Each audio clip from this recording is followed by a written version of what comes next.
Alright, The Contender, Chapter 20, Final Chapter. Aunt Pearl's hands were clenched and her eyes were wide when he bounded into the apartment. Should have called me and told me Should have called and told you I'd be so late. He smiled through cracked lips. We all went out, Mr. Donatelli, Spoon, everybody.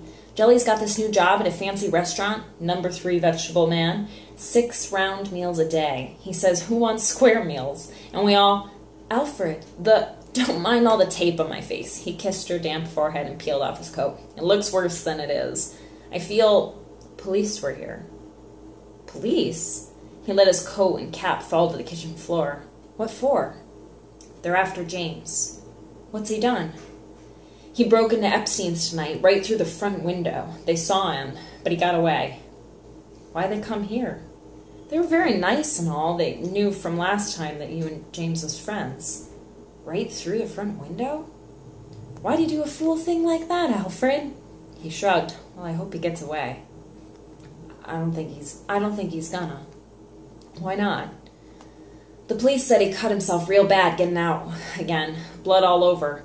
They said it can't get too far. James, whispered Alfred. Police said they think he's Alfred! Where are you? Alfred! He took the steps 2, 3 at a time, stumbling twice, and he hit the icy stoop off balance, tumbling into the street. But he was up and running hard into the bitter night wind that lashed at his thin sweater, blew wet flakes of snow into his face, running out the stitch that chewed at his side, running into a second wind, feeling that cold spot grow and explode in his stomach. He didn't slow down until he reached the park. The park lay white and silent, the new fallen snow glistening under a full moon. The snow deadened his careful footsteps over the smaller rocks, over the low thicket of leafless bushes. He dropped to his knees in the shadow of the huge rock, elbowed his way through the stunted trees, and at the mouth of the cave he heard heavy breathing.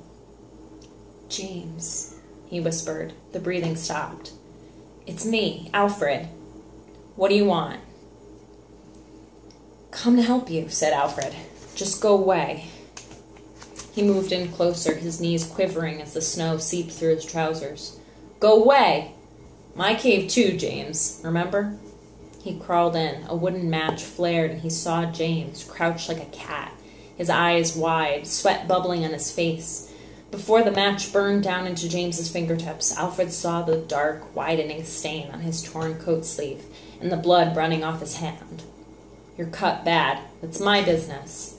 Need to go to a hospital. I'll take you. Leave me alone. If you don't bleed to death, you could get infected. Too bad.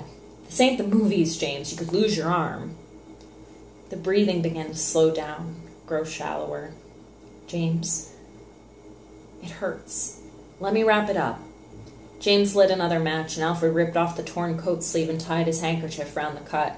The handkerchief turned red, but the flow of blood slowed down. All that tape on your face. Had a fight tonight, said Alfred. You win? Sort of. You a fighter. Always so meek and quiet. Let's go. You got any money, Alfred? For a fix? You said you was gonna help me. That's not gonna help. Just mess you up more. Just one more. You said that last time. What did you know? James began to sob, his shoulders heaving, dirt and pebbles spilling off the ceiling of the cave. You can beat the junk, man. I'm gonna help you beat it, said Alfred. I ain't hooked. I can stop any time. Just one more. Look at you, like a garbage rat. You hooked all right, but you and me can beat it. It's no use. Remember Mosley, the jungle, and Bad Brooks? No. Sure you do. Remember how we used to hide here? Remember the night my mama died and you stayed with me and told me you were gonna stick with me? Sure needed you that night. I got chills. You and me, James, gonna stick with you. I got friends, Henry and Bud, Mr. Donatelli, gonna help you. Gonna help get you in shape after you beat the junk. Spoon, you'd like him, got more books than anybody. It ain't no use. The voice was soft and weak.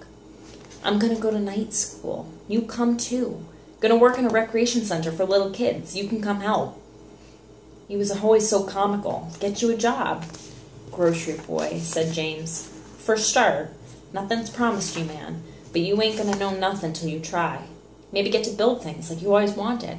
Whitey ain't gonna dare him to stop you.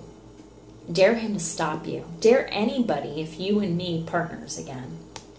I'm too sick. I need a fix. I'm going to take you to the hospital now. They'll call the police. Can't do nothing about that. I'm on probation. They'll send me away this time. Maybe, maybe not. Mr. Epstein will help if I ask him. Even if they send you away, it won't be forever. I'll be around. Gonna get you clean, man. I'm gonna keep you clean. Alfred, I'm right here. Why do you want to do all this? Because I know I can, James. And you're my partner. Ready? There is no answer. Alfred's fingers moved up James's arm. The blood was flowing again. That's the way you want it, James. I'm gonna go. Good luck. He began edging backwards out of the cave, scraping his feet as noisily as he could. So long, James. Alfred? Yeah. Okay. Alfred scrabbled back in, reaching, feeling James' outstretched arms around his neck, and slowly he pulled James out of the cave into the biting wind. Easy, man. You'll be all right. He lifted James to his feet and half carried him through the stunted trees. James moaned. Hang in there, James. Can you walk? Try. He leaned heavily on Alfred. Weak as a baby, lost all that blood. Don't worry about that, James. I got plenty of blood for you. And carefully, Alfred guided him over the rocks, the bushes, and the new snow toward the lights of the avenue. The end.